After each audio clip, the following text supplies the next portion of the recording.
Salut à tous! Ça vous dirait qu'on se mate une petite vidéo? On va pouvoir critiquer à gogo. Une petite réaction à l'une de mes vidéos. Allez, c'est parti. Bonjour à vous. Je viens de recevoir ce colis. Je voulais le déballer avec vous parce qu'il m'a l'air vraiment bien emballé. Vraiment bien. J'ai déjà reçu des ordis. Laisse tomber.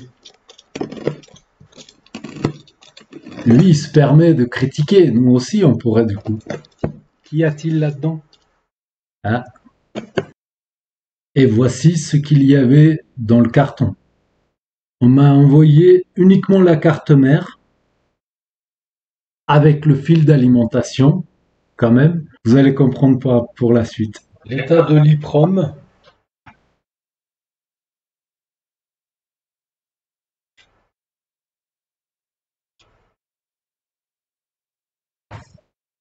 Une patte qui est tordue, mais rien de bien méchant.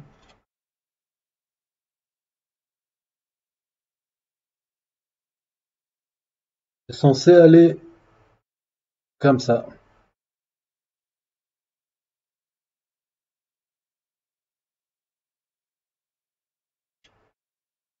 Voilà. D'autre part, je voulais vous montrer le bordieu. J'en ai trouvé un. Très facile à trouver d'ailleurs. Donc là, c'est le bordieu. Je vous laisse voir en haut la référence de la carte. Voilà en grand plan ce que ça donne. Nous, on est par ici. Voici l'IPROM. Ça part de là, pin numéro 1, qui va directement sous le processeur, enfin le chipset, vu que c'est la même chose. Ensuite, toutes les autres pattes, elles vont tout droit de l'autre côté. J'ai vérifié.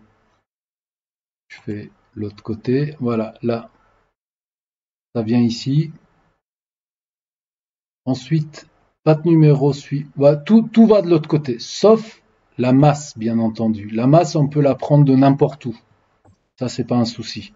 Donc, quatrième pin, toujours la masse. Le reste aussi, ça va de l'autre côté, mais huitième pin également. Huitième pin, ça fait ça, par ici. Si je clique, c'est à travers cette résistance. Si je clique là, bon, il y en a un peu par ici, mais ça m'intéresse pas parce que c'est de l'autre côté de la carte. Je vais bottom, voilà. Là, j'ai pas mal de correspondance. Notamment tout près de la huitième pin. Bon, je ne sais pas comment je vais m'y prendre, mais il va falloir y faire quelque chose. Alors, je vous dis à tout à l'heure.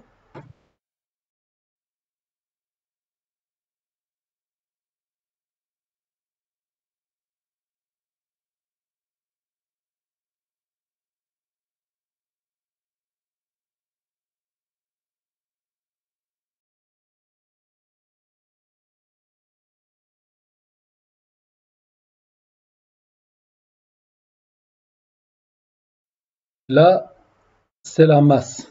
Tout ça, c'est la masse. Donc, c'est grosso modo cette partie-là qui va maintenir l'IPROM en place. Cette pin ici, là, ce circuit-là, c'est le plus important. Pin numéro 1. Puis il file tout droit sous le processeur. Et j'ai pas de moyen de récupérer plus loin. Donc, voilà.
Je pense que ça va aller. Un petit peu de nettoyage.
Je pense que c'est un cas où il faut remplacer le Super IO. Quand tout va bien, nous avons le 3, le 5, LDO, et ça part pas.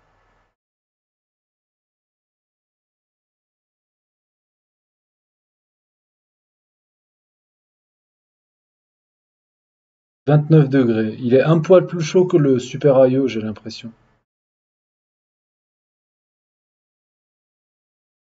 Ouais, un petit peu plus. Ok.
'Sans l'EEPROM, il n'y avait pas de conso. Peut-être que le Super IO il va bien. Je viens d'y penser.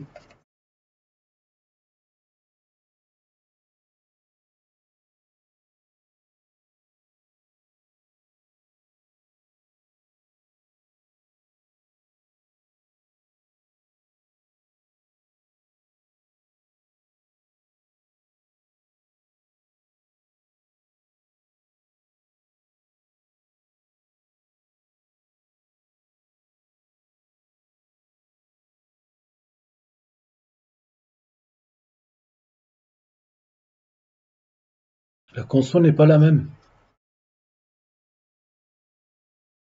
Bon, je vais changer d'EEPROM et on verra. C'est quoi ce quartz là? Real. Je crois que c'est pas très loin de. On s'en fout. Parce que c'est, on s'en fout.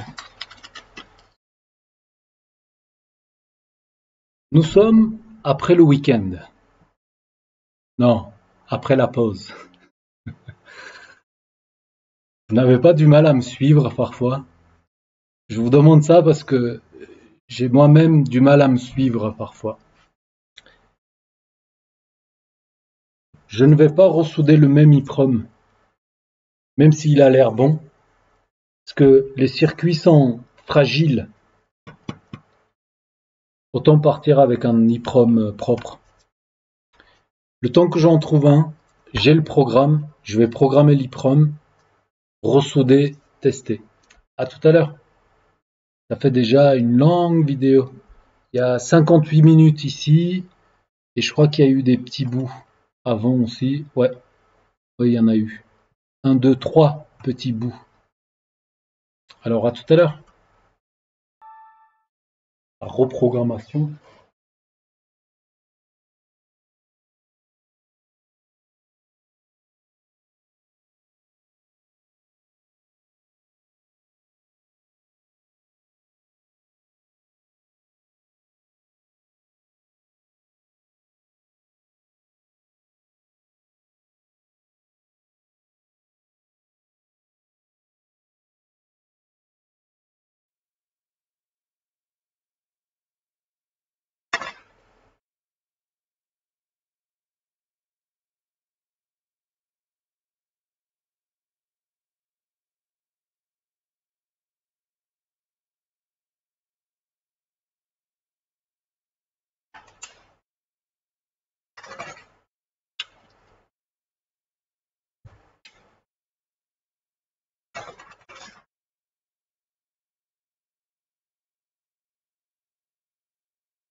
La dernière pin, c'était pour vous montrer ce que ça donne si c'était pas soudé.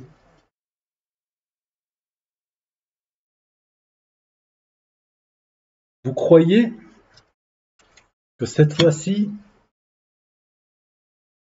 pas trop, hein? Allez, c'est parti. On va même mettre de la rame, il faut toujours y croire.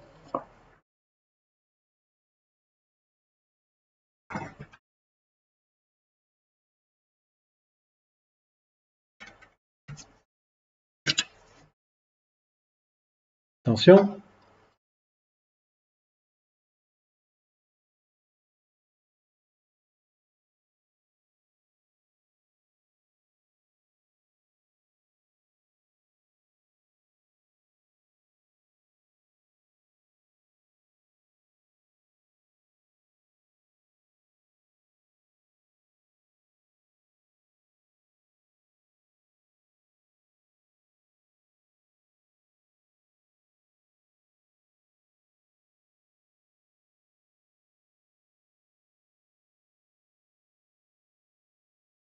Trente degrés. 30.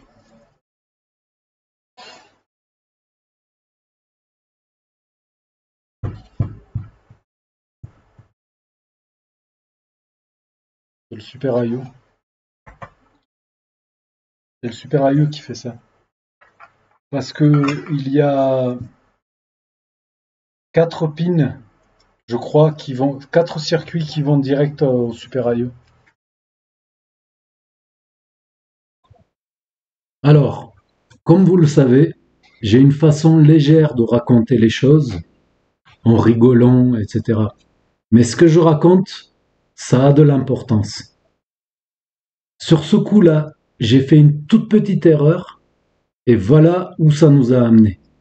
Je suis en train de déclarer la carte comme quasi irréparable. Ou alors il y a beaucoup trop à faire dessus. Tout ça à cause d'une toute petite erreur, toute petite. Et je vais vous montrer. Microscope.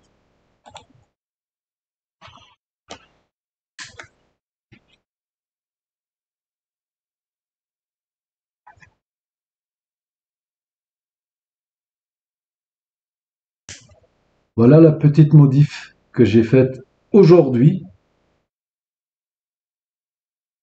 En fait, peut-être un peu trop de lumière. Non, c'est peut-être mieux comme ça. Ce que je croyais, là, j'ai bipé ici, c'était la masse. Parce que c'est la masse. Je me suis dit, le circuit, il part de là, il fait tout ça.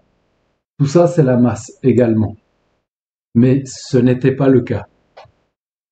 Du coup, j'ai raccordé la patte, la quatrième patte qui est la masse, je l'ai raccordée sur ce circuit qui est lui séparé de celui-ci.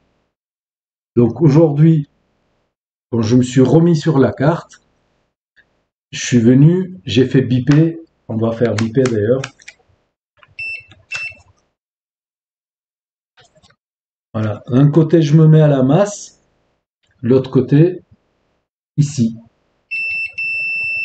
Ça bip. Mais alors, ce circuit sur lequel je me suis... Voilà. J'appuie dessus et ça ne bip pas. Ce n'est pas la masse. Tout simplement. Voilà, tout simplement. C'était vraiment pas grand-chose. Et je suis passé à côté de mon diagnostic. Tout a été faussé. Et, et voilà. C'est très facile de se tromper. Très très facile. Donc, tout a de l'importance lors d'un diagnostic. Vraiment tout. Il faut faire attention à beaucoup de choses et tout. Voilà. Ce que je voulais, c'est là où je voulais en venir. Maintenant, il n'y a plus qu'à tester la carte. Alors, j'ai pas réussi à capturer l'image de l'HDMI parce que j'ai pas le reste. On va réessayer encore une fois.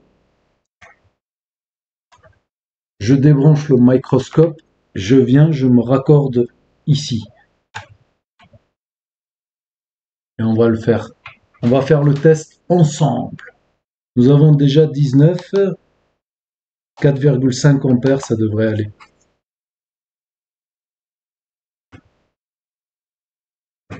Nous venons de nous raccorder.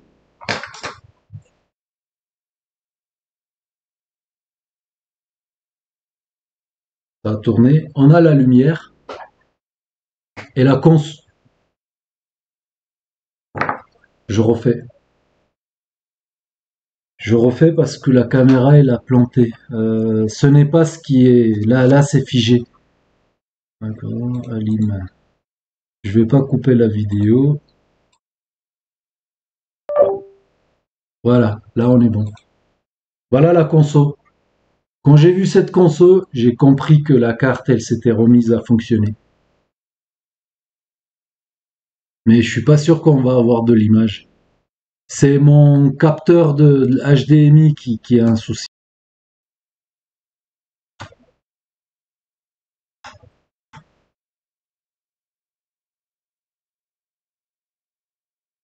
Non, non, on va pas y arriver comme ça.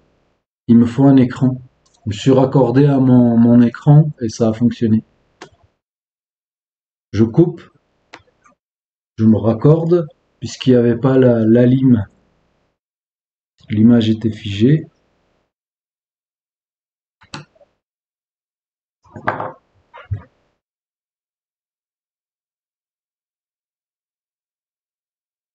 Non, j'ai oublié autre chose. J'ai oublié de raccorder.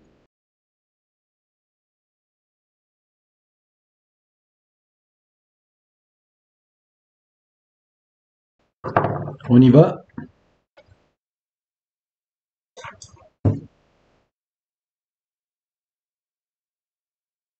Conso. C'est la conso qui importe. Vous voyez ce changement? Ça, c'est une carte qui fonctionne. Ouais, ça monte vers les 1 ampère. C'est très très important. Je le dis à chaque fois dans mes vidéos. C'est la conso est très importante. Il faut vraiment apprendre à la lire. Voilà. Mais je suis pas sûr qu'on va avoir de l'image. Là, Windows, il a dû démarrer.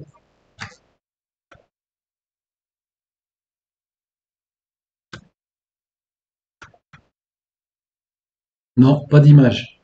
Ce que je vais faire, je vais trouver un écran, vous le mettre là et on va continuer. Je mets pause. L'image devrait arriver une fois dans Windows. Parce que sur cette carte,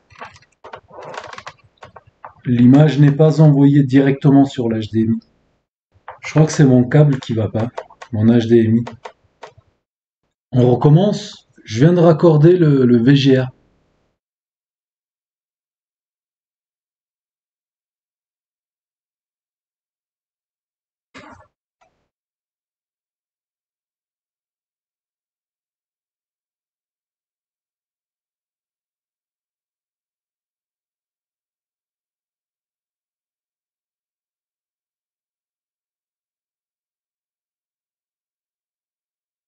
Et voilà, nous y sommes.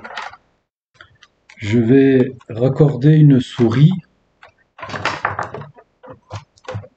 pour éteindre l'ordinateur.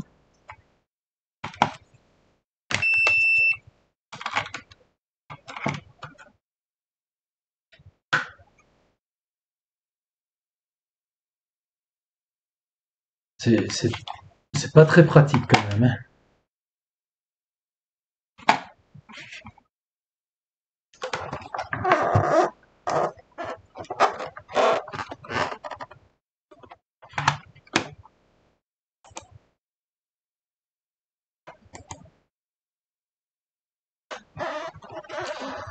Et voilà. Mais je suis curieux de savoir pourquoi ça n'a pas fonctionné avec de l'HDMI.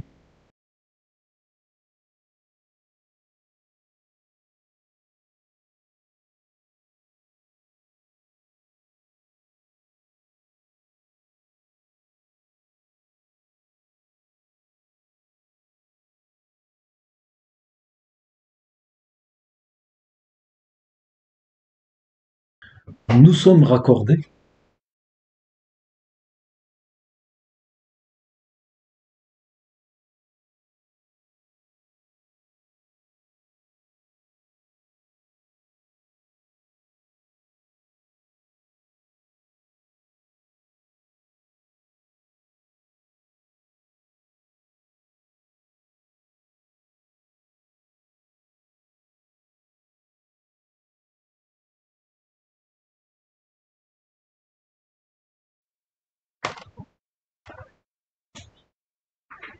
Ah, là il y a eu un changement.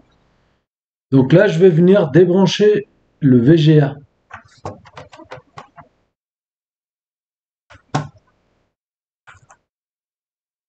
VGA débranché. DVI. Voilà, ça fonctionne. Là on est branché avec l'HDMI. Avec un adaptateur.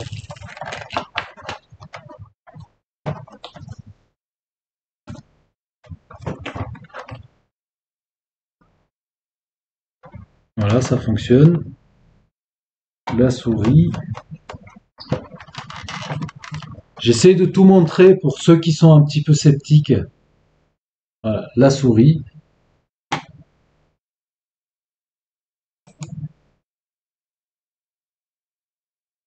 Arrêtez.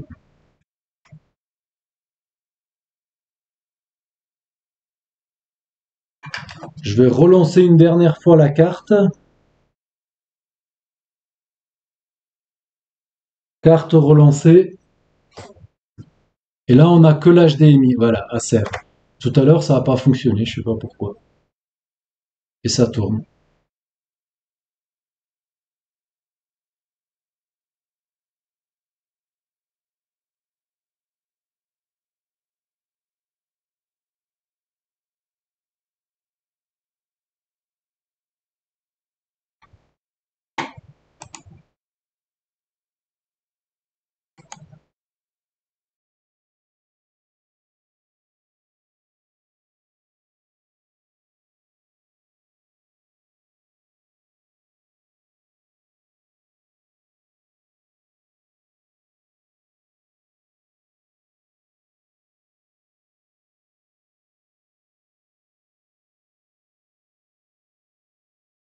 Oh, faut que je range tout ça. Je crois qu'on est bon. Encore une fois, je voulais attirer votre attention sur le diagnostic. Lors d'une réparation, c'est la partie la plus importante. Il faut être attentif et toujours concentré, et tout a de l'importance. Toute information, elle est bonne à prendre. Parce qu'on a très vite fait prendre un chemin et après on se retrouve vraiment n'importe où. Vraiment. Et voilà.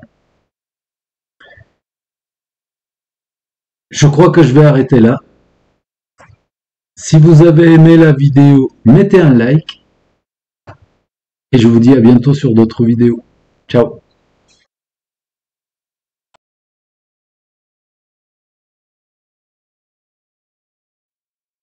un petit bonus quand même, parce que j'entends les Jean-Marc du 38, les Jean-Marc du Canada, et tous les Jean-Marc, ils disent, et le bonus, il est où le bonus? Eh ben, il est là, il arrive, il arrive.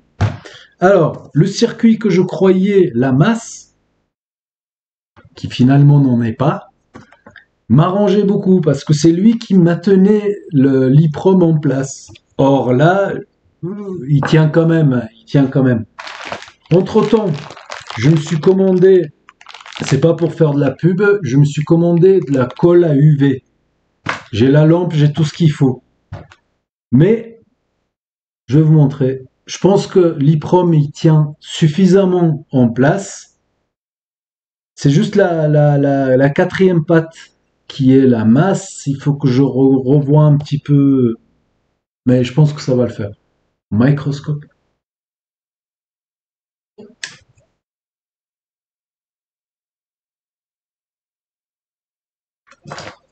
J'attrape l'IPROM. Il ne bouge pas. Ni dans un sens, ni dans l'autre. Voilà. Je suis même étonné là. Il bouge vraiment. Mince. Il bouge vraiment pas. Hein. Plus de lumière pour ceux qui sont un peu plus sceptiques.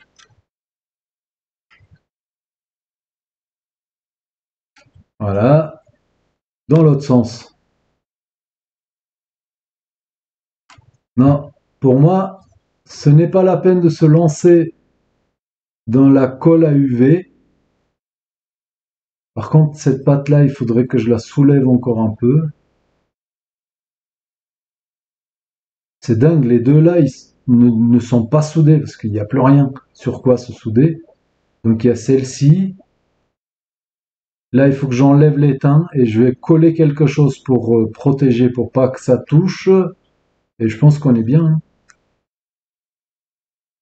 Non, c'est assez costaud. Je suis même étonné. Voilà, la fin de ce bonus. Je vous dis à bientôt. Ciao.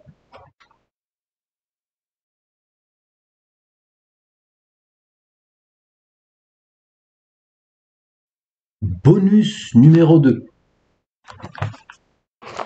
Pour tous ceux qui ne s'appellent pas Jean-Marc, parce que le premier bonus était pour les Jean-Marc, et là le deuxième il est pour tout le monde. Une autre façon de vérifier si notre carte fonctionne. Alors là, il n'y a pas le disque. On va juste voir. Oh punaise, j'ai pas le... Ah, je les ai là. On va se mettre dans l'autre sens.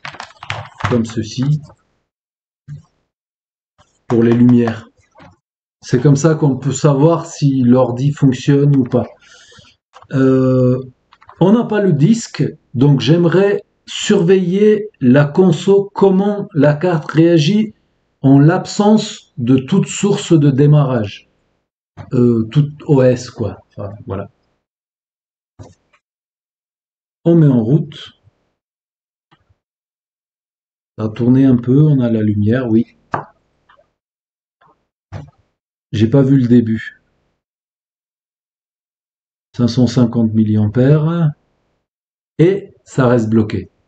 Je pense que à ce stade, l'ordi il nous montre no bootable device. Voilà, parce que ça ne bouge plus. Ça ne bouge plus. Je débranche. On remet mon disque de test.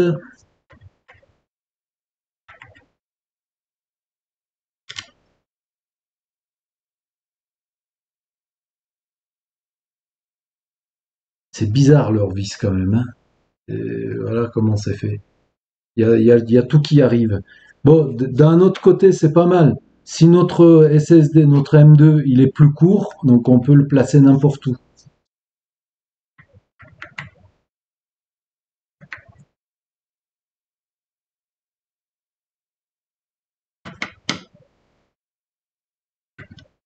Disque en place. On n'a même pas besoin du clavier. C'est juste un plus. C'est parce que c'est un bonus. Mais c'est surtout la conso qui importe. carte en route. 850, je crois, ça a démarré. 800, 700, ça tombe vers les 400. Là, ce n'est plus la même chose. Pourquoi? Parce que l'ordi est en train de démarrer. Plus d'un ampère. Plus d'un ampère. Et nous avons la lumière ici. La lumière de ça, là. Numpad truc là. Voilà. Maintenant, je vais appuyer sur majuscule ici, sur le cadenas. Voilà. Ça veut dire que l'ordi fonctionne. Voilà. Et là, verrou aussi. Tout a l'air de fonctionner. Et on va pouvoir même éteindre la carte avec le clavier. Est-ce que ça s'est stabilisé? Est-ce qu'on est déjà sur le bureau? Probablement. On essaye. Alt F4. Entrée.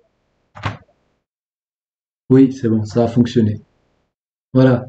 Ce qui veut dire que si on a une alim où on peut voir la console, on n'a même pas besoin d'écran. On peut utiliser l'ordinateur sans écran. On n'en a pas besoin. Voilà. Merci, c'est la fin de ce bonus et je crois que c'est la fin de tout court. Je vous dis à bientôt sur d'autres vidéos. Et si vous avez aimé, bien entendu, mettez un like, ça fait plaisir. Et c'est motivant pour moi, vous faire des vidéos de plus en plus folles. Allez, à bientôt!